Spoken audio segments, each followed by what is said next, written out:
Throughout LeBron James' 21-year career, he's obviously put together some ridiculous individual seasons, but I think the 2017-18 season was special, where James played in all 82 games and led the Cavaliers to the finals without a real co-star. Now, back in his early 30s, LeBron possessed some of the most dynamic physical tools in NBA history, where at 6'8" and 250, he had the build of an NFL linebacker, while also having the quick twitch explosiveness to blow past perimeter defenders and catch lobs above the rim. Defensively, we did not do in the first 2 games. When looking at the film from this year, the first thing that stood out to me was LeBron's first step. Whether he was playing off the catch or dribble, James had the ability to dust the defense with simple straight line drives, where he would just pick a shoulder and dust his man into layups.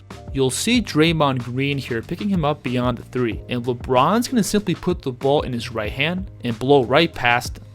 And this is one of the many reasons why LeBron has been such a great scorer throughout his career, because not only does he possess that cheat code athleticism, he also has the discipline to keep his game straightforward and simple. On this play, Kevin Durant is now going to step up and meet James out well beyond the 3, and LeBron's going to get KD leaning by sticking his way into his right foot, creating a clear driving line. And while charging downhill, LeBron still has the control to gather and step past the help, giving himself a window to finish.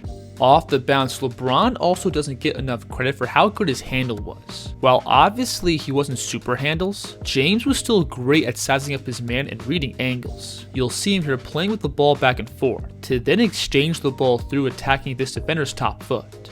James was also great at using his feet to pick up momentum with the ball by using these subtle skips to load up and shoot himself into these drives. Watch him here bring the ball through and get to this lateral skip, and this both gets him outside of the defense's frame, plus gives him the momentum to explode all the way past him. This is also one of LeBron's go-to moves, where he brings his left foot forward and pounds the ball with his right hand. Then he's going to bring the ball up to his outside pocket and push off that left foot, exploding into this drive. We can see the same thing here, where James is going to again pound the ball and bring his left foot forward to then push himself downhill. And as the weak side defense slides over, James is going to pick up and jump early off his ball side foot to put up this buttery soft scoop shot. It's on him, layup off the glass, banks it home, 40 points for James. I love this finish here, where James is going to turn the corner off this go screen, and he's going to again pick up and jump early off his first step, and he's able to finesse up this inside hand finish. So James in isolation had the quickness and skill to cook anyone in open space. But the next thing we have to go over is LeBron's strength, which is probably the most important physical element in his game. Off the bounce, James was an absolute bull, having the ability to explode through contact while maintaining balance and keeping his dribble alive. LeBron driving and a little spin and a fancy finish. We'll see LeBron on this play turn the corner off the screen, and he's going to throw his inside shoulder into Karl Anthony Towns' chest, bouncing him back into the stands. We'll see him again here drive right into the defense's chest, and while driving through contact, LeBron's got the control to gather and explode off one foot for this jam. And what also makes LeBron special when attacking the basket is that he's got the ability to explode off both 1 or 2 feet, and this gives him more finishing options in the paint. We'll see him here going up against Tatum in isolation, and James is going to get back to his go-to move, and as he starts to get into the teeth of the defense, he's going to get to an aggressive jump stop, to then drift past the help with his left-hand finish.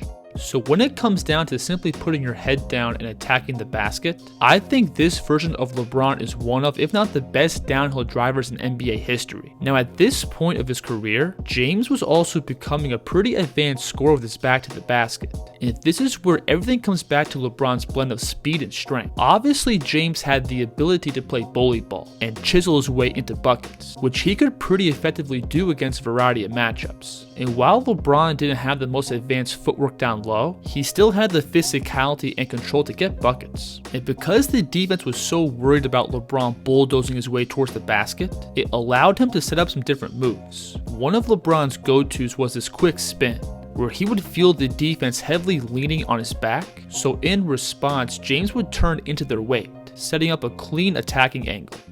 So when it comes to scoring in the paint, LeBron was easily the best across the league, averaging 14 points per game around the basket, with some ridiculous efficiency as well. Now we all know that LeBron's one of the best slashers of all time, But what about his scoring outside the paint?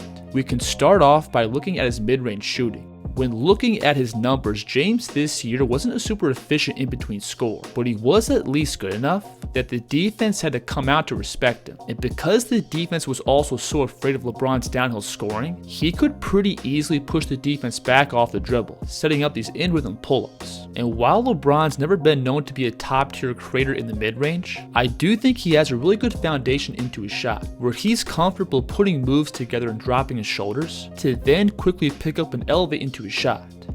Watch him here bring the ball through and dip his shoulders, selling that downhill drive. But from this spot, James is going to both pick up and settle his right foot into his jumper. This is a nice counter off the blow-by move that we went over, where James pounds the ball and kicks that right foot forward, and when he feels this defender leaning back, James is going to skip into this left-right pull-up. LeBron's balance and stability also plays a big factor into his mid-range scoring, where he's got the ability to aggressively attack to spots, to then rise up for on-balance jumpers. This is a pretty clean pull-up right here, where James is first going to attack right through this defender's frame, and when the defense's hips completely open up, LeBron's going to stop on a dime for this right-left pull-up.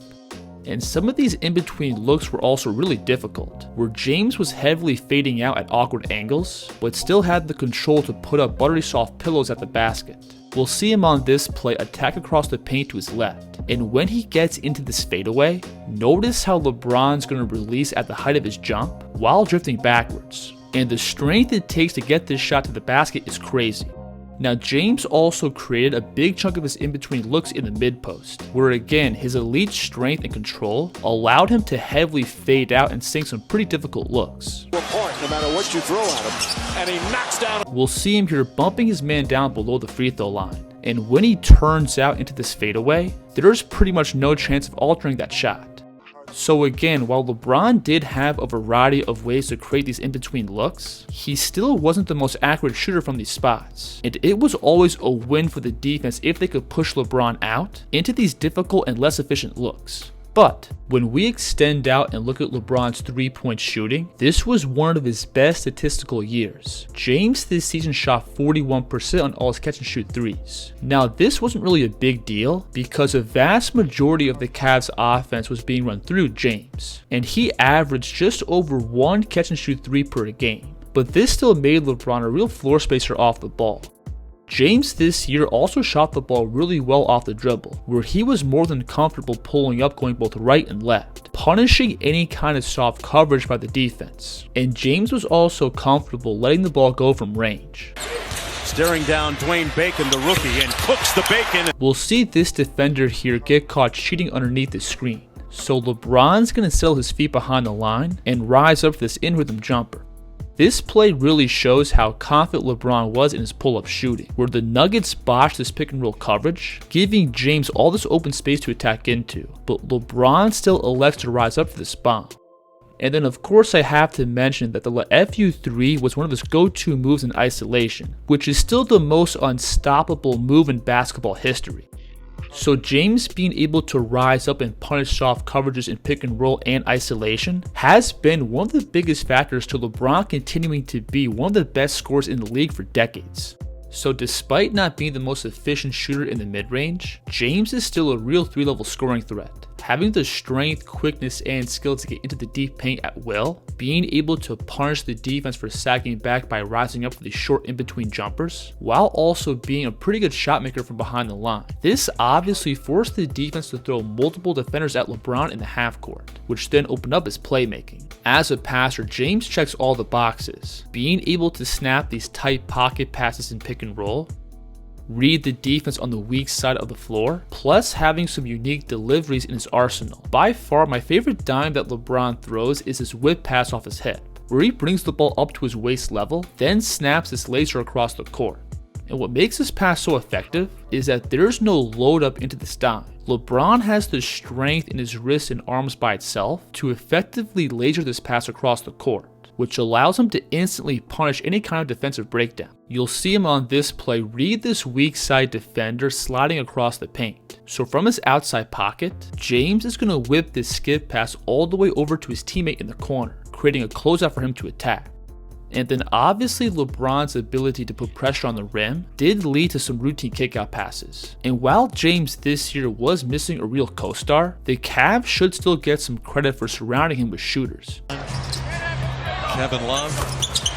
So when looking at everything LeBron brought to the table this year, from his all-time great slashing, above average three-point shooting, and his elite playmaking, I think this year could be in the conversation for LeBron's best individual season. He obviously came up short against the stacked Golden State Warriors, but James getting this team all the way to the finals is still really impressive. If you enjoyed this breakdown, please like and subscribe, and let me know in the comments which year you think was LeBron's offensive peak. The kid's here.